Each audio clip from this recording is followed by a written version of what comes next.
what we were told was that we wanted to cancel it. Indeed, we have explained on several occasions that review does not mean cancel. Review, one, could be to eliminate waste.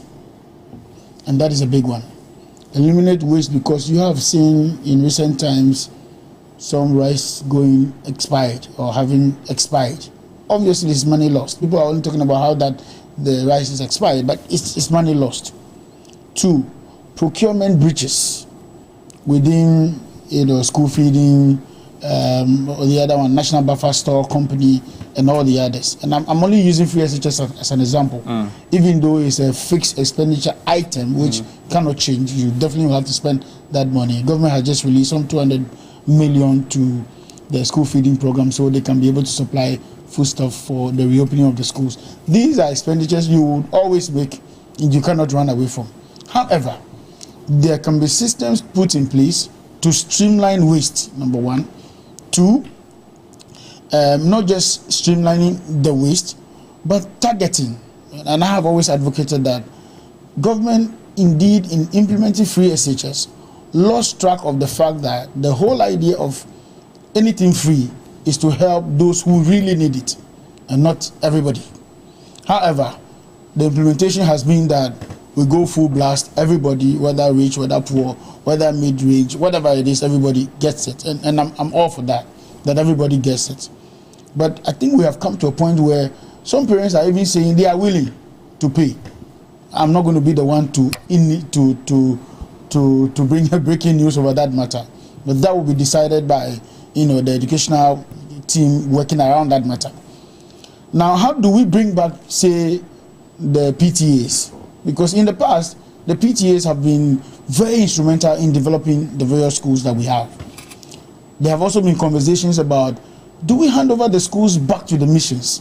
When we were in school, the missions were somewhat semi-in control.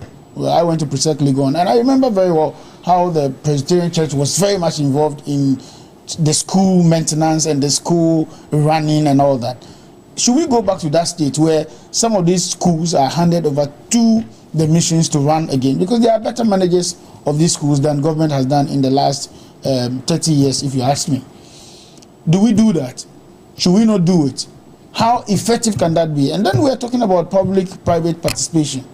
Is it the case that we can hand over these schools with a model that allows the owners, the original owners, which were the missions, the Catholics, the Presbyterians, the Methodists, and all that? And almost all the big schools you have in the secondary school environment right now are all schools that were initiated and started by the missions. And I am for the fact that you need to re-engage some of these people on how they did it in the past. How did they do it? They were using it as centers to train leaders, their next generation leaders for the churches.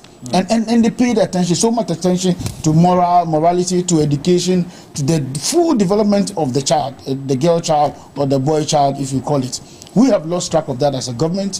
What government has been doing in the past years is to buy, we have gotten to a point where we are even buying, what's the name, pass questions for students to pass. You also recall that now Ghana does not belong to the committee of WAEC that writes exams at a certain point, where, But we still belong to WAEC. As for WAEC is just an examining body.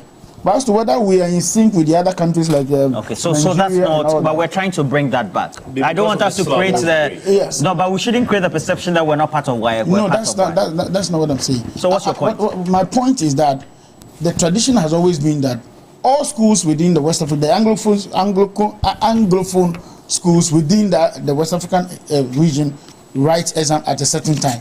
That was necessary because all the universities, from secondary school to the universities, were doing the admissions around the same time. So it was easy to take your child to school in a different country or in a different region and all that. And that the exams were standardized to the extent that we were able to tell that, okay, somebody from SHS in say, Nigeria can have competition with somebody with SHS in Ghana. Now, I don't think that is the situation because we are writing our own, at certain times different. We think we should go back, standardize education, and then we can be able to eliminate the losses in the system. That goes for almost all the sectors. If you are talking about cocoa, you are talking about rice, you are talking about all the other issues within the sector. If we can eliminate some of these waste, we can be making headways. And you will see that the last what's the name? Controlling Accountant General's Department, the Auditor General's Department report shows how much losses we have made in terms. It was 12 billion in the last report in 2024, and that's scary. 20 billion. How much do you need of free SHS per year? It's only about 600 million. 2023. Yeah. So it's scary, the level of waste in the system. So you collect all the taxes, you implement all the new taxes, you collect them, and you waste them. That's not prudent management. Okay. And so I think that if we're able to rationalize some of these things very well, we can be making some headway here and find some.